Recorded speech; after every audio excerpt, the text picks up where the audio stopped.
3장은 세례 요한의 메시지와 세례가 나오죠.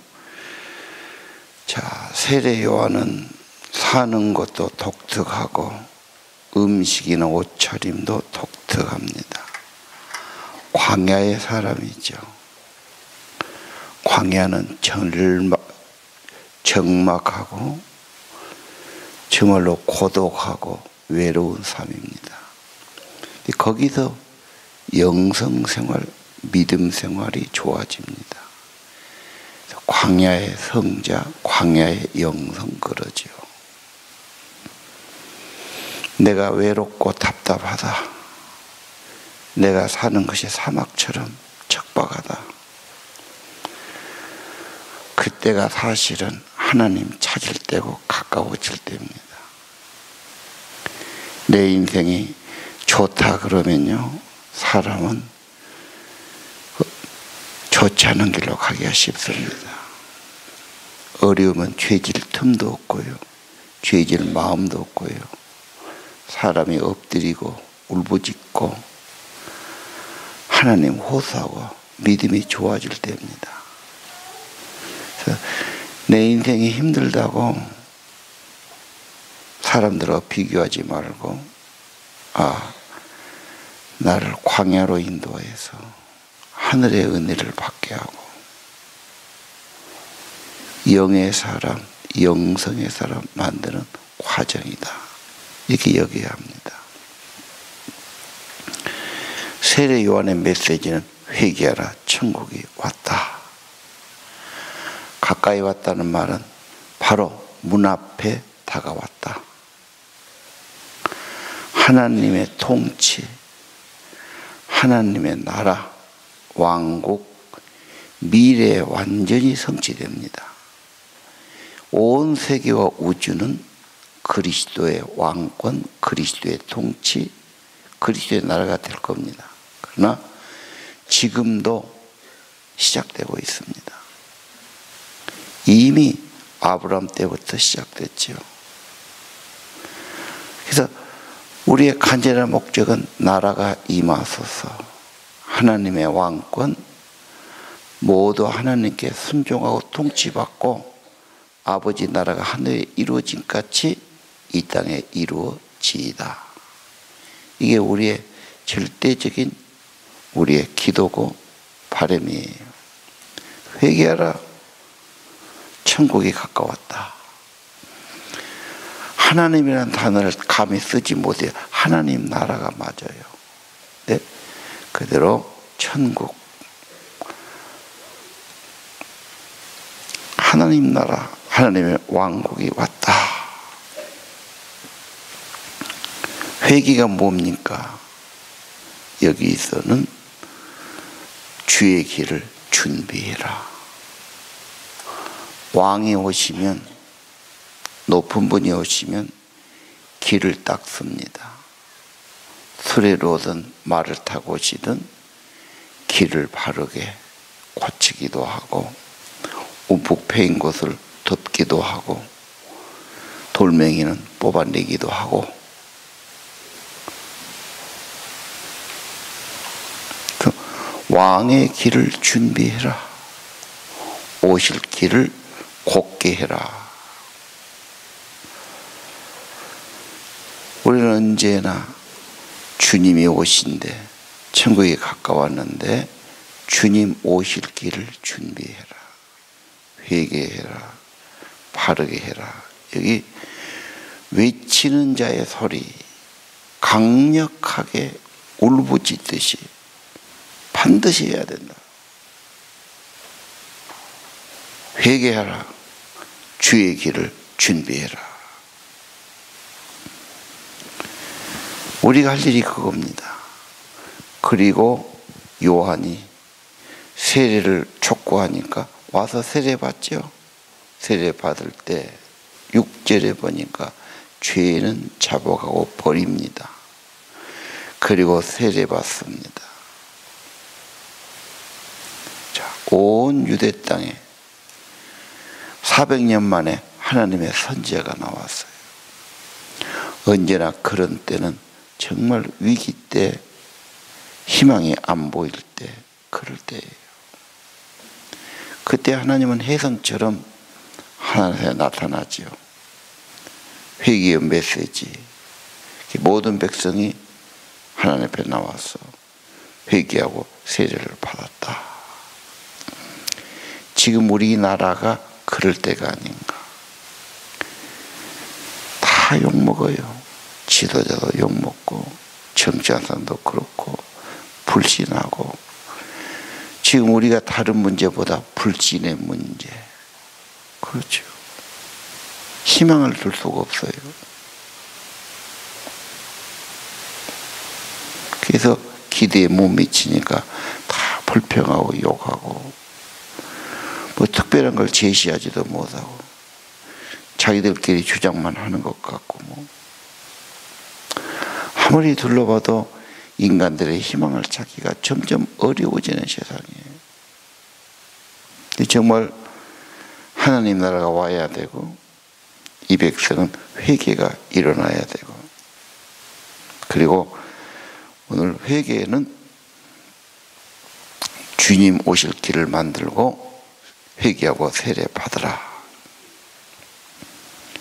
세례 받으러 온 사람이 있죠. 바리새인, 사두개인. 그때 뭐라고 그럽니까? 이 독사의 자식들아. 어떻게 그렇게 지도자들에게 그렇게 말할 수가 있을까? 세례 요한은 목숨을 내놓은 사람이죠.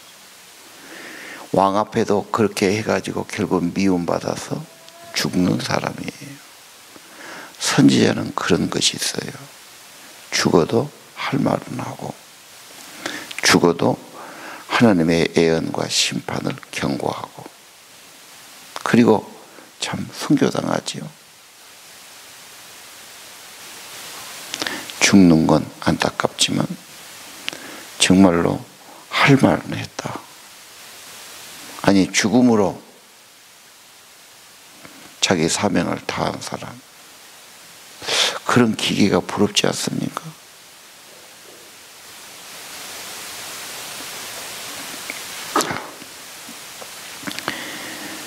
독사의 자식, 뱀의 자식, 마귀 자식, 그런 말이죠.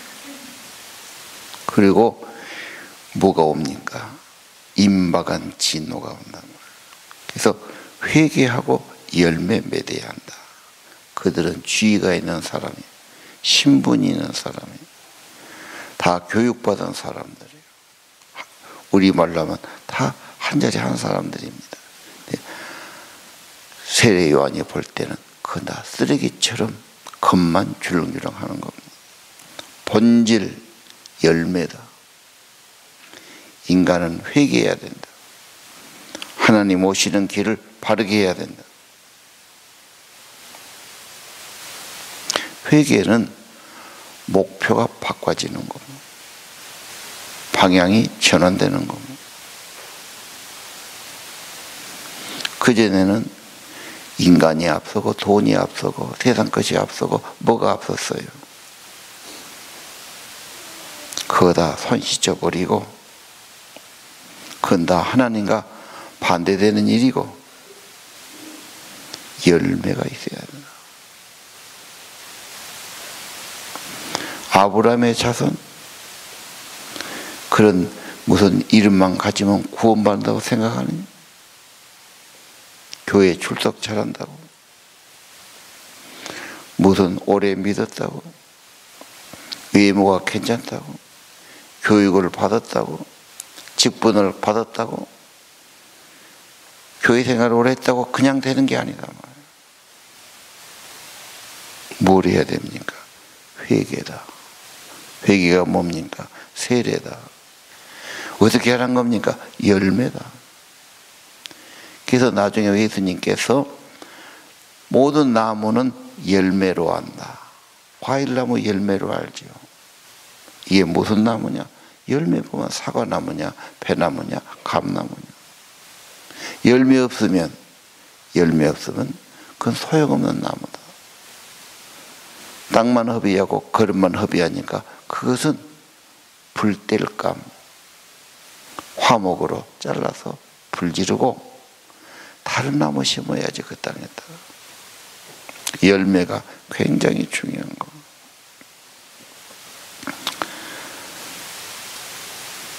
사람들은 내가 몇 년 믿었다.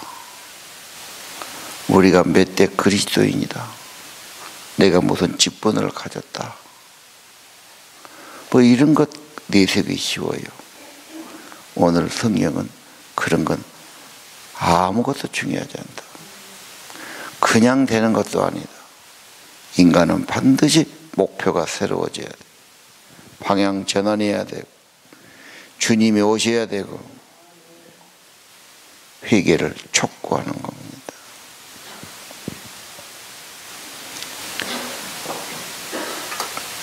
도끼가 놓였지요. 회개 안 하면 그건 잘라버린다. 찍어버린다. 인간들은 거짓말하기도 하고 남의 것을 도둑질하기도 하고 학대하기도 하고 뒤에서 험담하기도 하고. 하나님은 그건 심판이다. 손을 떼라. 손을 씻어라. 하나님이 볼 때는 그것은 심판에 불과합니다. 하나님 말씀은 반드시 성취됩니다. 그래서 도끼가 나무에 놓였다. 좋은 열매 없으면 다 찍혀서 불에 들어간다. 어떻게 해야 됩니까? 회개. 그리고 알곡과 쭉정이를 말씀하시죠. 쭉정이는 껍데기라 그런 말이에요. 겉은 이름이 있어요. 직분도 있고 전통도 있고 뭣도 있어요. 하나님은 그게 중요한 것이 아니에요. 본질이 중요해요. 열매지요.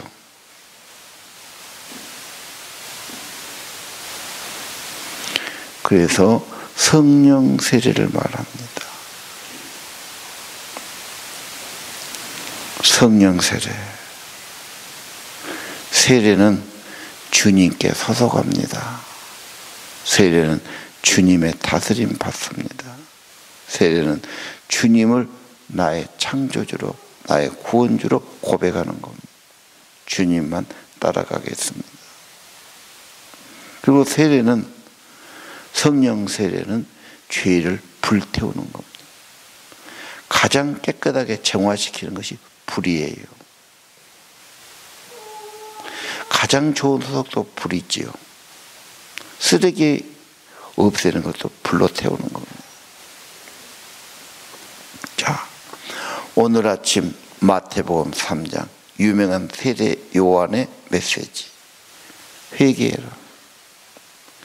열매 없으면 찍혀서 불에 들어간다.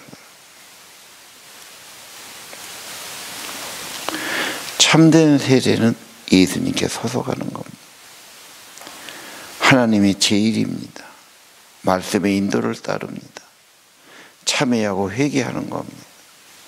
하나님 중심이 되는 거죠.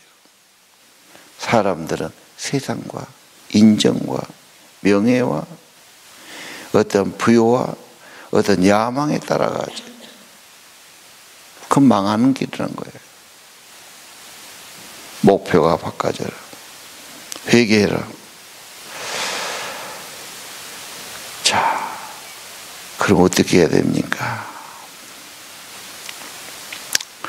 세례는 나를 드려야 되고, 그렇죠? 성령이 임해야 되고. 그래서 모든 영성의 사람, 고귀한 믿음의 사람은 회개하고 성령이 임하고, 성령이 임하면 회개가 되고요. 경험도 그렇죠. 회개해야 성령이 임하죠. 더러운 것 갖고 있는데, 더러운 것 잔뜩 있는데 거기 거룩한 영이 올 수가 없지요. 반드시 회개해야 됩니다. 깨끗해져야 됩니다. 손을 털어야 됩니다. 성령이 임합니다.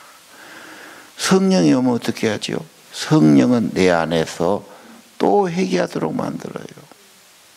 그래서 적은 잘못도 가슴이 아프고 참회가 되고 회개가 되고, 그전 같으면 그건 회개할 것도 없어요. 그것만 회개합니까? 나쁜 맘 먹었어도, 남에게 좀 잘못했어도, 남에게 마음 아프게 해도, 이게 성령님이 내 마음을 괴롭히게 한단 말이에요. 가책을 주시죠. 그게 또 회개하는 거예요. 회개한 사람은 더 성령이 임하고, 성령이 임한 사람은 또 회개하고. 그래서 그분의 기도는 늘 참회의 기도, 늘 자기를 비우는 기도, 회개하는 기도. 모르는 사람은, 뭔 교인들은 와서 잘못했습니다, 용서해 주시오, 뭔 죄를 그렇게 진다냐, 막 이러고 이제 조롱한 사람, 오해한 사람도 있죠. 반대로 생각하면 교회는 오래 다니는데 회개를 안 되는 사람이 있어요. 성령이 와서 감동도 잘 안 해요. 그냥 바리새인처럼 항상 거스예요. 겉을 꾸미고, 겉으로 잘 믿는 척하고, 남 보는 데서는 기도하는 척하고, 뭐 그게 겉만 꾸미는 거예요. 잘못하면 바리새인 되기 딱 좋아요. 문제는 열매다. 결과가 열매인 거예요. 참 회개하면 열매가 있다. 왜? 예수님이 나의 주인이니까. 포도나무 연합에서 내 안에 주님 계시면 열매가 있죠. 내 안에 성령 계시면 성령의 열매가 나타나죠. 성령의 열매는 인품이죠. 또 하나 복음 전도지요. 내 자녀들이지요. 여러분의 제자반이죠. 자, 우리 새해 아침에 부담스러운 말씀이에요. 열매 내놔라. 부담스럽죠. 그러나 주님이 그렇게 요구하시니까 부담스러워도, 내가 주인이면 육신의 열매밖에 없고, 육신의 열매는 뭐였죠? 괜히 시기하는 거예요. 욕심 부리는 거예요. 음욕을 품는 거예요. 다 자기 정욕이죠. 뭐. 부끄러운 열매죠. 자, 오늘 성령 말했다. 13절 예수님 세례받아요. 예수님은 세례받을 필요가 없어요. 그러나 모든 사람의 본이 되기 위해서 다 세례받아야 된다. 회개해야 된다. 예수님이 세례받으신 거예요. 예수님의 세례에 뭐가 있었습니까? 하늘이 열리고 성령이 내려옵니다. 참된 회개, 참된 세례는 하늘이 열리죠. 하늘 문이 열리고 하나님의 은혜가 열리고 말씀이 열리고 기도가 이룰 줄 압니다. 성령이 내려오지요. 비둘기처럼 평화입니다. 온유한 겁니다.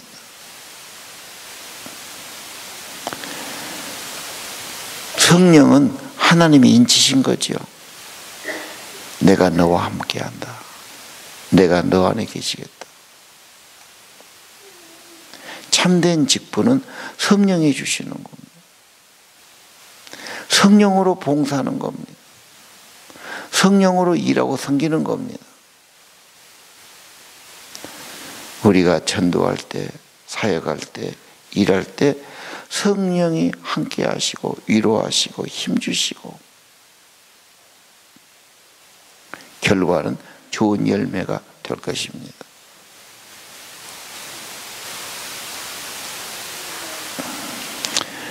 오늘 또 중요한 말씀 뭐가 있습니까? 내 사랑하는 아들, 내 기뻐하는 자다.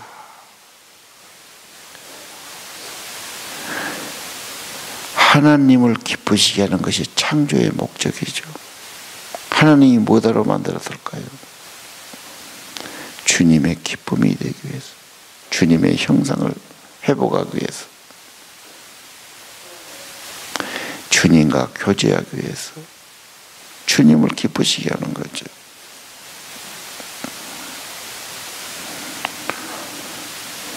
만약에 자녀들이 나를 낳아주고 길러준 부모님 기쁘시게 하겠다. 부모가 볼 때마다 참 기특하고 고맙고 기쁘고, 그건 정말로 복된 자녀예요. 근데 사랑하는 자식, 내가 낳은 자식이 망가지고 죄로 가고 중독되고 막 갈등하고 죽으려고 그러고 막 그것도 말도 못해요. 가장 고통스러운 게 그거예요. 돈이 좀 없으면 참으면 돼요. 몸이 아프면 그냥 나만 괴로우면 돼요. 자녀들이 망가지고 죄에 빠지고 중독에 빠지고 막 이러면 기가 막히는 거예요. 오늘 이 새벽에 나왔지만 자기 이야기일 수 있어요.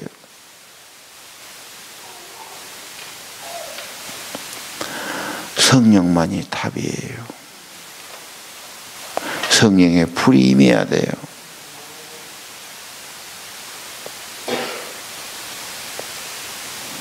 어떻게 하나님을 기쁘시게 하는가? 공부하는 학생들 선생님이 볼 때 기특해. 선생님이 기뻐. 모범생이니까. 빗나가고 헛짓거리하는 애를 좋아할 선생님이 없지. 선생님이 좋아하고 기뻐한다면 그 아이는 귀한 거예요. 우리의 삶, 오늘 아침 1월 2일 주님을 기쁘시게, 주님이 기뻐하는 삶, 회개하는 삶이죠. 주님을 제일로 따르는 삶이죠. 주님 오시기에 합당하도록 길을 준비하죠. 마음 준비, 겸손하고 회개하고 성령이 임하고, 그래서 성령이 임하고 회개하고 은혜 받은 사람일수록 겸손하고, 그렇죠, 부드럽고 또 회개하고 기도하고 반복한 줄 압니다. 기도 안 하는 사람, 회개 안 하는 사람 그냥 자기식으로 살아요. 계속 그렇게 가요. 기도하는 사람, 회개하는 사람 성령이 와요. 성령은 감동하니까 더 기도해요, 더 회개해요, 더 성령의 역사가 있어요. 결과가 열매로 좋습니다. 오늘 우리는 하늘의 소리, 내 기뻐하는 자다. 오늘 주님이 기뻐하는 삶이 되기를 바라고요. 교회 다닌다고 직분이 있다고 절대 그걸로 안심해서 안 됩니다. 회개했냐? 회개한 증거를 가져라. 남의 것 못되게 했으면 갚아주고, 사과도 하고 변당도 하고 하나님 앞에도 회개하고 그 손 씻어버리고 성령을 따라가고 성령과 통하기를 원하죠. 오늘 성령의 불이 내려서 우리의 죄된 것을 태워주시고, 성령이 오셔서 나를 감동해 주시고 내 안에 살아계시고, 그게 요한복음 15장의 열매의 비결 아닙니까? 꼭 그래야 됩니까? 도끼가 나무 뿌리에 놓여있다. 무서운 말씀이죠. 하나님의 나라 반드시 옵니다. 그분이 왕이십니다. 그분 섬기고 그분 기쁘시게 하는 삶이 되어야 합니다. 회개, 세례, 열매, 성령 기도하시길 바랍니다. 기도합시다.